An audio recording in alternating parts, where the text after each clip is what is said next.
فيلمنا بيبدأ بشيرمان، وده مدرس علوم وزنه زيادة حبتين، والطلبة بتوعه بيحبوه وبيحترموه. وفي يوم من الأيام بيعمل كارثة في الجامعة كلها، وبيدوس بجسمه بالغلط على زرار خلى كل فران التجارب كلها تهرب من المعمل وتنتشر في الجامعة، لدرجة إنها بتدخل جوه هدوم الطلبة وجوه أكلهم، وبتعمل مشاكل كتير جدا في الجامعة. ولما بيطلبوا المدير بتاعه علشان يقعد معاه ويتكلموا، بيعتذر شيرمان عن اللي عمله، وبيلم الدنيا وبيروح لأكتر فار مفضل عنده، واللي بيختبر عليه التجارب بتاعته. والفار ده اسمه شيلي، وبيكون هو كمان تخين زيه وبيفكروا بنفسه. وشيرمان والفريق بتاعه بقالهم فترة بيعملوا عليه تجربة بترجع تبني الحمض النووي بتاع الناس اللي وزنهم زيادة شوية من أول وجديد، علشان يقدروا يخسوا بسرعة وسهولة. ولما جربوا المحلول ده على الفار شيلي، بيلاقوه فعلا خسر وزنه شوية، وده بيثبت ان المفعول اللي اخترعوه شغال. وعلشان يعرفوا اكتر عن المحلول، جايسون مساعد شيرمان في المعمل بيفكر انهم يزودوا جرعة شيلي، لكن شيرمان بيكون حاسس ان ده فيه خطورة على الحيوانات. وبعد شوية شيرمان بيروح لمكتب العميد علشان يتناقش معاه في موضوع الحادثة اللي حصلت. وشيرمان بيعرف ان معمل العلوم بسبب الحادثة خسر اغلب التبرعات بتاعته، بس في امل ان هارلين المتبرع الاخير للجامعة انه يتبرع ب10 مليون دولار. والعميد بيحذر شيرمان من التبرعات اللي بيعملها، وانه لازم يكون حذر لانهم ناقصين يخسروا المتبرع الاخير هم كمان. وفي وقت المحاضرة بطن شيرمان الكبيرة بتمسح كل اللي مكتوب على السبورة، والطلبة بيقعدوا يتريقوا عليه، وهو كمان بياخد الحوار بهزار وبيضحك معاهم. وبعدها الأستاذة كارلا الأستاذة الجديدة بتدخل تتعرف عليه، وبتبدأ تعرفه بنفسها، وبتقول له إنها خريجة كلية العلوم وبتدرس في المدرج اللي قدام شيرمان. وأول ما بيشوفها بيبان إنه معجب بيها، وهي كمان بتقول له إنها معجبة بشغله من زمان، وإنه مثلها الأعلى، وكانت نفسها تقابله من زمان. وبعد كده شيرمان بيروح يقابل عيلته وبيتعشى معاهم، وبيكونوا هم كمان تخان زيه. وبنلاحظ إن الموضوع ده وراثي عندهم في العيلة. وشيرمان بيلاحظ ان مشكلة عيلته اكبر بكتير، لان ابوه تخين جدا وبيكون مبسوط بنفسه هو كده، وبياكل اكل مش صحي كتير. ولما بيلاحظ ان شيرمان بيقلل من كمية اكله، اتعصب عليه وقال له انت عايز تخس ولا ايه؟ وبيبدأ يكتر له في كميات الاكل المحطوطة قدامه. وبيقوم شيرمان علشان ينظف نفسه، فبتروح له امه وبتتكلم معاه بعد ما حست ان كلام ابوه ضايقه،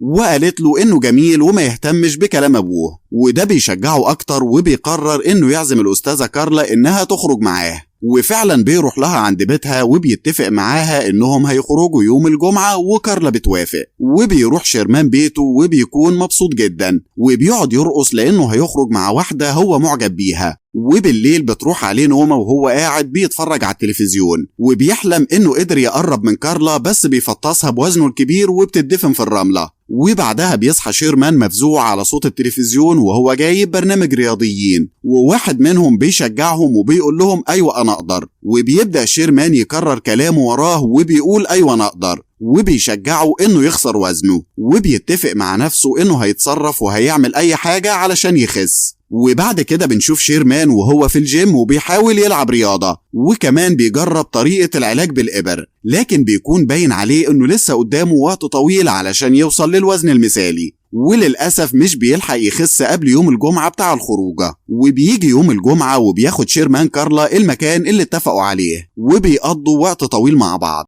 لحد ما بيدخل المهرج وبيقف على المسرح وبيقعد يعمل فقرة تريقة على كل الموجودين في المكان. وبدأ يتريق على واحد لونه أبيض وواحدة تانية شعرها مجعد، والناس بتقعد تضحك على اللي بيقولوا مش بيتضايقوا، لحد ما بيشوف شيرمان وبيستلموا تريقة، وكل اللي في المكان بيبدأوا يضحكوا عليه. ولكن بيزعل شيرمان جدا وبيتحرج وعينه بتدمع لأنه اتحرج قدام البنت اللي بيحبها. وبعد الخروجة شيرمان بيوصل كارلا البيت، وهناك بتحاول تهون عليه وبتقول له انه راجل عبقري وعنده مميزات كتيرة قوي. وبيشكرها شيرمان وبيحس انها بتحاول تقول له كلمتين بس علشان تجبر خاطره. ولما بيرجع بيته بيكتئب وبيفضل ياكل في الاكل المضر بتاع كل مرة، وفي الاخر بينام وبيحلم بكوابيس زي انه جاله سكتة قلبية. ووقت ما الدكاترة بيحاولوا يعالجوه بيفضل حجمه يكبر لحد ما بيبقى عملاق جدا، وبيطلع في الشارع وكل الناس بتخاف منه وبيجروا منه، وكمان الغازات اللي بتطلع منه بتدمر المدينة كلها. وبعدها شيرمان الحمد لله بيفوق من الحلم بتاعه ده، وبيحس انه كده كفاية ولازم يعمل حاجة، وبيحس ان التمارين والاكل الصحي مش كفاية وان هيجي عليه فترة وهيستسلم، وبيقرر يروح المعمل ويجرب المحلول اللي اخترعه على نفسه. وفي نص الليل بيروح المعمل وبيحضر المحلول وبيحقن نفسه بيه. وفي الأول التجربة بتفشل والكمبيوتر بيهنج وضربات قلبه بتزيد وبيفقد الوعي، لكن ظهر على الكمبيوتر إن كده العملية نجحت.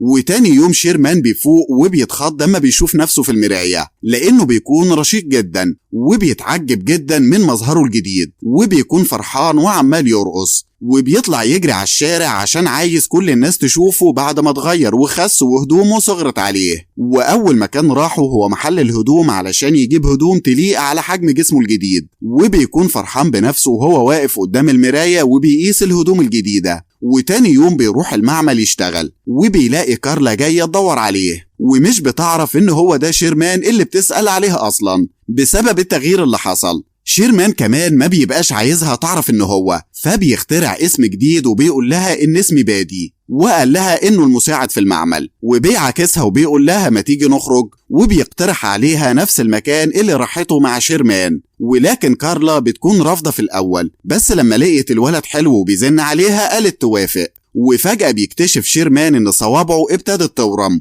وده معناه إنه هيرجع يتحول لحالته القديمة، وبيطلب منها إنها تخرج علشان ما تشوفش المنظر ده. وبعد كده بتبدأ كارلا تحكي لشيرمان عن الولد اللي طلب يخرج معاها، فشيرمان بيشجعها إنها تخرج معاه، وقال لها إن بادي ده شخص كويس جدا ولطيف، وقال لها إنه لو كان بنت ما كانش سابه وكان ارتبط بيه. وفجأة بنشوف بادي وهو راكب عربية سبورت، وبيكون مبسوط لأنه زمان ما كانش يقدر يركب عربية زي دي بسبب حجمه. وبياخد كارلا وبيدخلوا المكان، وكالعادة المهرج اللي بيتريق على الموجودين بيطلع على المسرح وبيبدأ يتريق على الناس، لكن المرة دي بادي بيرد عليه وبيفضل يهين فيه زي ما أهانه قبل كده. وفي آخر اليوم الاتنين بيدخلوا في مواجهة على مين قليل الذوق أكتر وهيهين التاني أكتر ويضحك الجمهور. ولحسن الحظ بادي هو اللي بيفوز، وبيتعصب عليه المهرج وبيكون عايز يضرب بادي علشان سرق منه الفقرة بتاعته، لكن بادي بيمسكه وبيخبط دماغه في البيانو وبيرميه ورا الكواليس. وهنا بيحس انه اخيرا خد حقه من التريقة اللي اتريقها عليه قبل كده. والجمهور بيكون فرحان ببادي اللي بيرجع لكارلا وبيقعد معاها، لكن فجأة شفايفه بتكبر، فبيعتذر من كارلا وبيقول لها انه عنده حساسية وبيطلع يجري بره المكان. وفي نفس الوقت جايسون المساعد بتاع شيرمان بيكون في نفس المكان، وبيشوف الجرسون وهو ماسك الكارت بتاع شيرمان، والجرسون بيقول له ان الكارت ده بتاع واحد اسمه بادي جايسون. بيفتكر انه سرق كارت البروفيسير، فبيطلع يجري وراه وبيركب العربية. وهناك جايسون بيتصدم لما بيلاقي شيرمان بيتحول وشفايفه بتكون ورمة جدا، ولما شيرمان بيتحول تماما بيتحشر في العربية. وبيترجم جيسون اللي فيها وبيفهم انه اخد من الدواء. وبعد فترة شيرمان بيتصل بناس علشان ييجوا يفكوا العربية ويخرجوه منها. وتاني يوم شيرمان بيتأخر على ميعاد المحاضرة بسبب اللي حصل اليوم اللي فات، والطلبة بيكونوا مشيوا بعد لما جم وملقوش البروفيسور موجود. بس شيرمان بيلاقي العميد داخل عليه ومتعصب بسبب فلوس العربية السبورت اللي بادي اشتراها بفلوس حساب شيرمان اللي في الكلية. والعميد بيعدي الموقف ده بس بيحذره انه هيخنقه لو عمل حاجة تانية غلط، وبيطلب منه يجهز له ميعاد مع المتبرع بتاع الجامعة اللي اسمه هارتلي. وبيطلب من شيرمان انه يقول له يمول مشروع خسارة الوزن اللي شغال عليه. وبعد شوية شيرمان بيقابل كارلا وبيسألها عن اللي حصل في خروجة بادي، وبتقول له كارلا إنها محتارة إذا كانت معجبة بيه ولا لأ بسبب تصرفاته الغريبة اللي بيعملها فجأة. وشيرمان بيغير الموضوع وبيطلب منها إنهم يخرجوا سوا تاني، والمرة دي بيكون عازمها على العشاء عند عيلته. والعيلة بتسألها أسئلة محرجة جدا بخصوص علاقتهم، وكارلا الظاهر كده إنها مش مرتاحة. وفجأة أبو شيرمان بيعمل غازات قدامها. وبعد العشاء بيوصل شيرمان كارلا اللي بتقوله إنها عايزة تعرف أكتر عن بادي، وبتكون مستنياه يتصل بيها. وشيرمان وقتها بيغير وبيتضايق وبيحس إن عمرها ما هتحبه، وإنه مش هيقدر يكون معاها غير بشخصية بادي. وبيتحول شيرمان تاني لبادي، وجايسون ما بيبقاش مبسوط بالتحول اللي بيحصل ده، لأن كل مرة شيرمان بيتحول لبادي مستوى التستيرون عنده بيعلى، وده بيخليه يكون قليل الذوق. وقال له لو الوضع ده استمر بادي هو اللي هيسيطر وهيفضل كده على طول. وحاول جايسون إنه يمنعه، لكن بادي بيضحك عليه وبيخرج وبيسيبه. وتاني يوم بيخرج بادي مع كارلا وبيروحوا فندق، وبيلاقوا هارتان المتبرع قاعد مستنيهم يقدموا له مشروع خسارة الوزن اللي شغالين عليه. وعلشان ينقذوا مستقبل الجامعة، كارلا بتطلب منه ينقذ ما يمكن إنقاذه وياخد مكان شيرمان ويشرح المشروع للمتبرع. وبادي فعلا بينفذ اللي قالوا عليه، وبيبدأ يشرح المشروع وبيستخدم البنات اللي في المكان علشان يشرح الفكرة، وفي نفس الوقت بيعاكس البنات دول وبينسب المشروع كله لنفسه، واللي في الأساس بيكون مشروع شيرمان. وده بيخلي كارلا تتضايق منه، لكن بادي بسبب قلة ذوقه ما بيبقاش مهتم برأيها فيه، وكل اللي بيكون عايزه إنه يكون مع البنات دول. وبتتضايق كارلا وبتمشي وبتسيبه بعد ما قعد يغيظها بالبنات التانية. وهنا العميد بينبهر ببادي وبيديله المنصب بتاع شيرمان، وبيطلب منه انه يحضر الوصفة الأخيرة لهارتلي في حفلة التبرع اللي هتكون بكرة. وفي آخر اليوم بادي بيروح يحتفل مع ستات كتير. وتاني يوم الصبح شيرمان بيصحى الصبح وما بيبقاش عارف مين البنات اللي نايمين جنبه دول،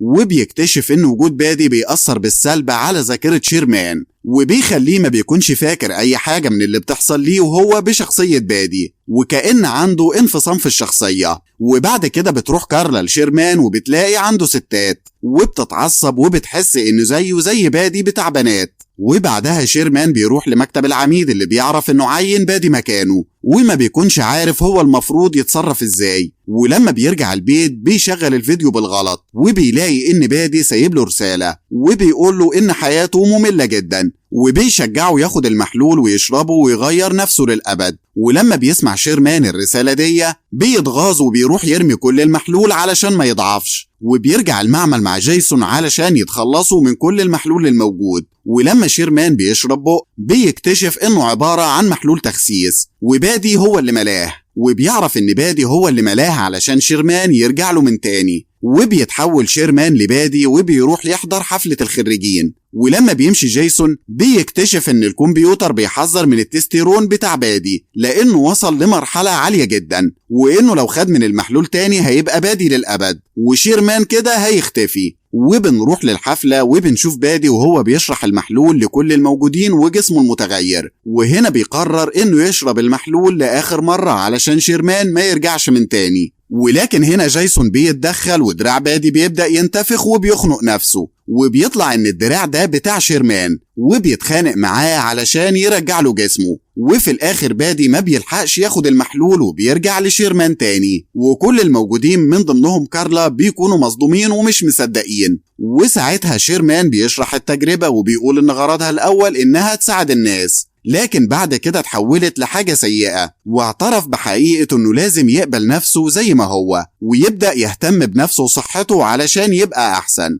وبيكون فاكر انه خيب ظن الناس كلها فيه وبيمشي من الحفلة، بس كارلا بتجري وراه وبتطلب منه انه يرقص معاها، وبتثبت له انها معجبة بيه علشان شكله مش عشان حاجة تانية. وفي النهاية بنشوفهم وهم بيرقصوا طول الليل، والمتبرع بيقرر يتبرع لشيرمان وبيقول له انه اتأثر بكلامه، وبغض النظر ان مهمته فشلت الا انه معجب بذكائه.